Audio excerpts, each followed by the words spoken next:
भाई मुझे सच बताऊं, मुझे धमकी मतलब ऑडियंस भी देखो भाई कितने भरे बैठे हुए हैं, स्कैम भी कर रहे हैं, ऊपर से धमकी भरे मुझे मैसेजेस भेज रहे हैं, फोन कर रहे हैं। मैं सुबह सो रहा हूँ भाई 6 बजे, 4 बजे फोन कर रहे हैं, 10 12 मिस कॉल दे रहे हैं।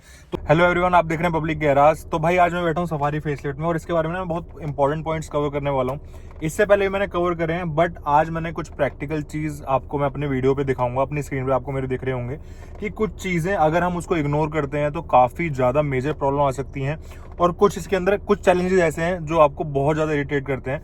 तो काफी लोगों का बजट, मेरे पास मैसेज आ रहे हैं इंस्टाग्राम पे कि यार मेरा इतना बजट है 25 से 30 लाख का है, तो 30 लाख में मुझे अकम्प्लिश प्लस जो टॉप मॉडल आते हैं सफारी को लेना चाहिए या नहीं। तो भाइयों, मैं तुम्हारे लिए ये वीडियो बना रहा हूँ, तो इसलिए ना ये देखो टोटली तुम्हारे ऊपर डिपेंड करता है कि तुम्हें क्या प्रोडक्ट चाहिए। बट मेरे पॉइंट ऑफ व्यू से लास्ट में मैं बता दूंगा, अगर मैं तुम्हारी जगह होता तो मैं क्या करता, तो उस पॉइंट ऑफ व्यू से आप अपना डिसीजन मेक कर सकते हैं। तो भाई सबसे पहले क्या कि काफ़ी लोगों को ये नहीं पता होता कि यूरिया का हमारा पॉइंट कहाँ पर है। जब हमारा यूरिया खत्म हो जाता है ना, तो हमें डलवाना पड़ता है, और उसको पूरा सबसे पहले भाई दोबारा रिकमेंड कर रहा हूँ, कभी भी उसे खत्म होने मत देना, नहीं तो आपको कहीं ना कहीं दिक्कत हो जाएगी, वहाँ पे गाड़ी वहीं कहीं बंद हो जाएगी। ठीक है, यूरिया के पॉइंट का मिलता है ट्रंक के अंदर। आपका ये जो ट्रे है ना, ये जो ट्रे है, इसके अंदर ना आपको एक छोटा सा कॉलम यहाँ देखने को मिल जाता है, उसके नीचे एक आपको राउंड सी चीज़ देखने को मिलती है, यहाँ पे आपका यूरिया डलता है। जैसे कि मैंने वीडियो में बनाया, वीडियो में भी आपको पूरा प्रॉपर दिखाई दे रहा होगा यूरिया कहाँ पे डलता है। तो यूरिया कभी भी खत्म हो जाए तो भाई उसे ज़्यादा गाड़ी को खींचना मत। अब जब मेरा यूरिया आपने देखा होगा कि बार बार रिफिल का ऑप्शन दिखा रहा था, लेकिन जैसे मैंने 10 लीटर डलवाया, तो 10 लीटर डलने के बाद अब यहाँ पे आपको क्लस्टर के अंदर दिखेगा, ये हमारा ऑलमोस्ट अभी भी पूरा नहीं हुआ, 95% तक दिखा रहा है, क्योंकि 10 लीटर से इसमें ज़्यादा आता है यूरिया। ठीक है, कहीं ना कहीं 20 लीटर तक या 15 से 20 लीटर तक आता है। और जो 10 लीटर मुझे कॉस्ट करा है भाई आपका यूरिया, वो कॉस्ट करा है 725 रुपये यूपी के अंदर। 800-850 रुपये था आपका दिल्ली के अंदर, बट 725 रुपये मुझे कॉस्ट करा है। सबसे पहले तो ये इंपॉर्टेंट चीज़ भाई हमेशा ध्यान रखना। और दूसरी चीज़ इसके अंदर क्या है, सबसे ज़्यादा जो मार्केट के अंदर अभी चल रही है भाई, वो है आपका जो जितने भी आपके फ्यूल स्टेशन है ना, सारे के सारे स्कैम करके बैठे हुए हैं। मैंने 3-4 वीडियो इससे आपकी बना दी हैं, और भाई मुझे सच बताऊं, मुझे धमकी मतलब ऑडियंस भी देखो भाई कितने भरे बैठे हुए हैं, स्कैम भी कर रहे हैं, ऊपर से धमकी भरे मुझे मैसेजेस भेज रहे हैं, फोन कर रहे हैं। मैं सुबह सो रहा हूँ भाई 6 बजे, 4 बजे फोन कर रहे हैं, 10 12 मिस कॉल दे रहे हैं। तो भाई मैं तुम्हें बता देता हूँ, एक तो मैं अपना तुम्हें थोड़ा सा बैकग्राउंड बता देता हूँ कि पॉलिटिकल भाई मैं भी ठीक ठाक बंदा हूँ। ठीक है, तो कुछ भी मुझे मैसेज करो, कुछ भी फोन करो, उससे कोई डरने वाला नहीं। मैं तुम जैसे को फालतू के लोगों के मैं कभी भी फोन नहीं उठाऊंगा, इन फ्यूचर भी नहीं उठाऊंगा। जो तुम्हें भेजना है ताबड़तोड़ भेजो, एड्रेस मिल जाए एड्रेस ले लो, फोन नंबर मिल जाए फोन नंबर पे फोन करो, जितना कर सकते हो करो, लेकिन जब मेरा रिप्लाई आएगा वो तुम्हें जब भी रिवर्ट मिल जाएगा। अब दूसरी चीज मैं दोबारा बताता हूँ, वही जो मैं सेम बताना जा रहा था आपको पेट्रोल पंप का। भाई देखो, हमारी सफारी फेसलिफ्ट है ये, इसमें ना डायरेक्ट हमें अगर हम फ्यूल डलवा रहे हैं तो साथ ही साथ रेंज आ जाएगी, वो मैं आपको स्क्रीन पे भी दिखा दूंगा, और मैंने इससे पहले बहुत बार बता दिया है। आजकल क्या कर रहे हैं, इनका मीटर सेट होता है, मेरे साथ तो भाई बहुत बार ऐसा हो चुका है कि मैं पेट्रोल पंप पे गया हूँ, मैंने कहा है कि भाई 1000 का डीजल डाल दो, उसने जैसी नोजल डाली, बाय चांस मेरी मीटर पे वो चली गई, नजर चली गई, नोजल चल रहा है भाई 1-2 रुपए, और उसके अंदर से फ्यूल नहीं आ रहा। अब यार वीडियो नहीं बना पाया लिटरली, फिर अब वही वाली बात है कि क्योंकि जो चीज नहीं होने वाली होती है और वो एकदम हो जाए तो ये सब चीजों का टाइम नहीं मिलता।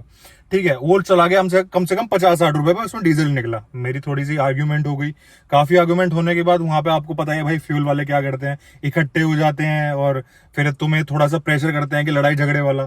तो वो सीन मत ना क्रिएट हो, इसलिए मैंने फोन वोन कुछ नहीं निकाला, ना मेरी चीज वो भाई बन पाई। तो मैंने कहा तुम्हें मैं बाद में देख लूँ। फिर मैंने बाहर जाके भाई वो वीडियो बनाई, और वो हो गई वायरल। तो उनको पता नहीं कहाँ से नंबर मिला मेरा, तो भाई फोन कर रहे हैं, क्या कर रहे हैं, बकचोदी वगैरह। खैर मैं तो इनसे मैं ध्यान नहीं देता। तो भाई इतना गंदा स्कैम कर रहे हैं। और दूसरी बात, 100, 200, 500, 600 जितने भी लास्ट में जीरो वाले हैं, उनमें कभी भी पेट्रोल में डलवाओ ना डीजल डलवाओ, क्योंकि इनका मीटर सेट होता है। बेशक अगर उसमें 5 लीटर भी आ रहा होगा ना आपका, तो कहीं ना कहीं उसी पैसों में आपका, उन पैसों में कुछ इनका अंदर का कोड वोड होता है, उसमें सेट रखते हैं कि 5 लीटर की जगह आपको 3 लीटर देंगे। तो बहुत ही गंदा और घटिया स्कैम है। मैंने भाई एक जगह डलवाया आपका 690 रुपए का डीजल। ठीक है, मेरी गाड़ी में ऑलमोस्ट जो रेंज थी वो 50-60 किलोमीटर की थी, उसमें सिर्फ रेंज टोटल कितनी आई, 111 किलोमीटर। मतलब जब मैंने 690 का डलवाया तो 111 किलोमीटर रेंज, सिर्फ 50 किलोमीटर की रेंज पड़ी। लेकिन जब मेरा पूरा खाली हो गया था, रिफ्यूल हो गया था, मैंने डलवाया 792 का, मेरी 144 किलोमीटर की रेंज आ गई। तो आप समझ रहे हो एग्जैक्टली मेरा क्या मतलब है। इसका मतलब मेरा ये है कि भाई 792 में मेरी 144 किलोमीटर की रेंज आ गई, जिसमें कि मेरी जब रेंज थी 20-30 किलोमीटर की, ऑलमोस्ट बढ़ गई 125 किलोमीटर की। लेकिन उससे कम में मैं डलवा रहा हूँ, ठीक है, तो उसमें सिर्फ 30-40 किलोमीटर की रह गई। तो भाई 100 रुपए कम होते ही क्या इतनी रेंज थोड़ी ना कम जाती है। तो वो सब भाई समझ आता है, चीजें ऑलमोस्ट सब चीजें सेट होती है इनकी। तो इन स्कैम से बच के रहो। और जो काफी लोगों को लगता है मीटर खराब है, तो भाई ऐसे तो तुम सब चीजें सोच लो। तुम कल को तुम्हें फीवर हो रहा होगा, वो दिखा रहे 101, तो कह देना भाई ये भी मीटर खराब है, गैजेट खराब है। तो ये सब यार गैजेट तो है हमारी। अब जिंदगी सब चीजें गैजेटों पे तो निर्भर करती है कि ये चीज दिखा रहा है, इतना टेम्परेचर है, वो कौन दिखाता है? गैजेट ही दिखाता है ना। कोई बंदा तो नहीं सोच सकता भाई इतना डिग्री हो रहा है, गैजेट ही बताता है। तो तुम्हें इतना भाई दिमाग होना चाहिए। जो फालतू बोलते हैं उनके लिए बता रहा हूँ, बाकी ऑडियंस बहुत अच्छी है मेरी, सब लोग कनेक्ट करते हैं। बट इतना दिमाग रखो जो फालतू के लोग बोलते हैं कि भाई ये भी सब गैजेट्स हैं, अगर जब तक ये नहीं बताएंगे तुम्हें कहां से चीजों का पता लगेगा। तो भाई मेरा मेन पॉइंट ये है, इन चीजों स्कैम से बच के रहो अपने मीटर पे, और जहां पे आप पेट्रोल पंप डलवा रहे हो बिल्कुल ध्यान रखो। और कभी कभी जहां पे लगता है कि भाई थोड़ा सा ऐसी माहौल है, वहां पे पेट्रोल पंप पे बिल्कुल भीड़ नहीं है, तो वहां पे क्या करना है आपको, वहां पे जाके एक बार नोजल में कह देना कि भाई यहाँ पे एक बार डाल के दिखा दे, ठीक है। वो क्या करते हैं 100 रुपए में भी वही गड़बड़ कर देते हैं। 100 रुपए का डलवाया, कुछ नहीं, 50 रुपए में खाली हवा ले गया, 50 रुपए का डाल दिया। तो तुम अपने सामने थोड़ा डलवा के देख लेना, ठीक है। तो उन चीजों से थोड़ा सा अवेयर रहो भाई, मेरा ये कहने का मतलब है। अब भाई इसके बाद का क्या पॉइंट आता है, जो भी मेरा भाई प्लान कर रहा है, ठीक है, तो मैंने रिकमेंड करी है, एटलास्ट रिकमेंड करी है, लेकिन मेरे पास pure plus S dark edition है। लेकिन जो भी एकम्प्लिश वगैरह प्लान कर रहा है, तो भाई एकम्प्लिश में जो इसका टॉप एंड वेरिएंट है उसमें थोड़ी ज़्यादा दिक्कतें हैं। मुझे नहीं पता, मतलब बहुत ज़्यादा फीचर्स के बाद, मतलब सफारी में जितने ज़्यादा फीचर्स हैं उतने दिक्कतें हैं। मेरा पर्सनली ये पॉइंट ऑफ व्यू है। इसमें बहुत ही लिमिटेड, जितने होने चाहिए उस गाड़ी में उतने फीचर हैं। स्टार्टिंग में मुझे जो सबसे, जिस दिन मैं खरीदी थी, सबसे पहले इंफोटेनमेंट काम नहीं करा और क्लस्टर काम नहीं करा। लेकिन एट एंड जब मैं नेक्स्ट डे गया गाड़ी के अंदर तो सब काम करने लग गया।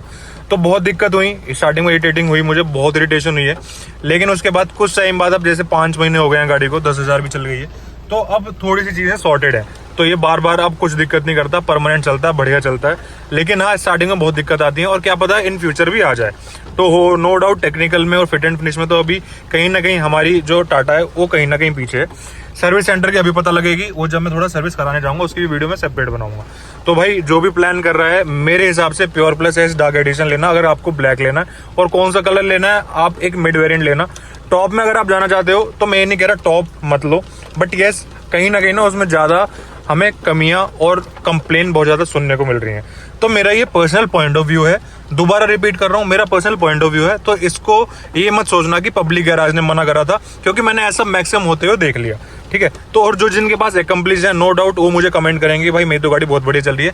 लेकिन प्लीज़ जेन्युइनली मुझे बताना, जिनके पास एकम्प्लिश है, तो आपको कुछ दिक्कत आ रही है अपनी गाड़ी में या नहीं। क्योंकि मेरे सुनने में यही आ रहा है कि भाई टॉप मॉडल में कहीं ना कहीं दिक्कत आ ही रही है। भाई उसके बाद की दिक्कत क्रूज कंट्रोल की, मैं सच बता रहा हूँ, मेरा अभी 4 महीने बाद जाके क्रूज कंट्रोल काम करना शुरू हुआ है। नहीं तो भाई दिक्कतों पे दिक्कत है, क्रूज कंट्रोल चलता ही नहीं था, ठीक है। अब जो मैं प्रॉब्लम बता रहा हूँ, जिनके पास गाड़ी ये है, चाहे pure plus S dark addition हो, चाहे टॉप वेरिएंट हो, क्रूज कंट्रोल सब में ही होगा एक मिड मॉडल के बाद। तो आप लोग जरूर बताना आपका क्रूज कंट्रोल में जब से आपने लिया कोई दिक्कत आई है, या जब गाड़ी लॉन्च हुई थी लास्ट ईयर अक्टूबर में, जिसने जब गाड़ी ले ली हो, तो उसके बाद से लेकर अभी तक 8-9 महीने हो चुके हैं, तो अभी तक आपको कोई अपने क्रूज कंट्रोल में दिक्कत आई है या नहीं, तो आप लोग मुझे कमेंट में जरूर बताना। तो मेरा भाई ये पॉइंट है कि भाई क्रूज कंट्रोल काम नहीं करता है इस गाड़ी का। और भाई अब क्या चीज़ कि रेटलिंग नॉइज जैसा आती है, लाइक आपका कुछ भी गाड़ी पुरानी होती है, तो गाड़ी को तो भाई मेरी पुरानी तो नहीं हुई, बट 4 महीने हुए हैं, तो अभी से ना कहीं ये चूं चूं चूं सी आवाज़ आने लगी है। ग्रैब हैंडल ले लो, या कहीं भी डैशबोर्ड के यहाँ पे जो ये कॉर्नर्स हैं, तो इनमें आने लगी है। अभी इसमें तो फील नहीं होगा, लेकिन कहीं ना कहीं वो फील होती है। तो शायद मैं अंदाज़ा लगा सकता हूँ 1 साल के बाद बहुत ही ज़्यादा डैशबोर्ड में दिक्कत आने वाली है। तो वही है भाई, फिट एंड फिनिश की तो मेजर प्रॉब्लम है। तो आप देख सकते हो कितना गैप है यहाँ पे, ये सब गैप्स, ये सब चीज़ों पे भाई अभी बहुत वर्क करने की ज़रूरत है। लेकिन ये है, अंदर बैठ के सेफ्टी पूरी मिलेगी, लग्जरियस पूरी मिलेगी, सब चीज़ पूरी मिलेगी। लेकिन टेक्निकल चीज़ें फिट एंड फिनिश में, और जो कि इससे पहले मैं बता चुका हूँ कि इसको मैं नेगेटिव में नहीं मानता, क्योंकि गाड़ी के अंदर वो सब चीज़ें की नीड है नहीं। पेट्रोल टाइप होना चाहिए, 4x4 होना चाहिए, और रियर व्हील ड्राइव। तो रियर व्हील ड्राइव हो, 4x4 हो, या पेट्रोल में क्यों ना हो, अगर ये भी नहीं है तो गाड़ी के अंदर दम है, ठीक है। एक डीजल वाला फैक्टर है कि 10 साल से दिल्ली एनसीआर में है, बट अगर नहीं है तो नहीं है भाई, हम क्या कर सकते हैं, नहीं दिया कंपनी ने, नहीं दिया। लेकिन उसके बाद भी गाड़ी के अंदर कुछ भी आपको अंडर पावर फील नहीं होने वाला, बहुत ज़बरदस्त गाड़ी रहेगी आपकी चलने में भी। और मेन गाड़ी हाईवे की है, सस्पेंशन सेटअप बहुत बरकरार है गाड़ी का, बहुत स्टेबल गाड़ी है, 190 है, 195 खींची है गाड़ी, कोई दिक्कत नहीं है, बहुत ही स्टेबल होकर चलती है। ब्रेकिंग पे भी इतनी कोई दिक्कत नहीं है, बट कंपेयर करेंगे और गाड़ियों से तो ब्रेकिंग ट्रैवल ज़्यादा है गाड़ी का, तो ये एक दिक्कत है, छोटी सी, बहुत माइनर सी, बट ब्रेकिंग दिक्कत तो नहीं है ब्रेकिंग के अंदर, ठीक है। तो ये चीज़ें हैं। तो भाई यही थी छोटी सी वीडियो, आई होप आप लोगों को पसंद आई होगी।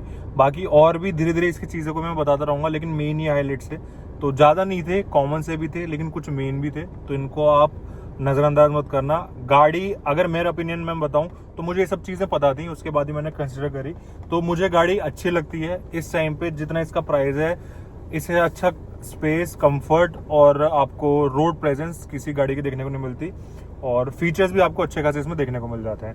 तो मेरी तरफ से ओके प्रोडक्ट है। अगर मैं होता आप लोगों की जगह तो मैं इस प्रोडक्ट को कंसिडर करता, जो कि मैंने करा भी ये सब चीज़ें देखने के बाद।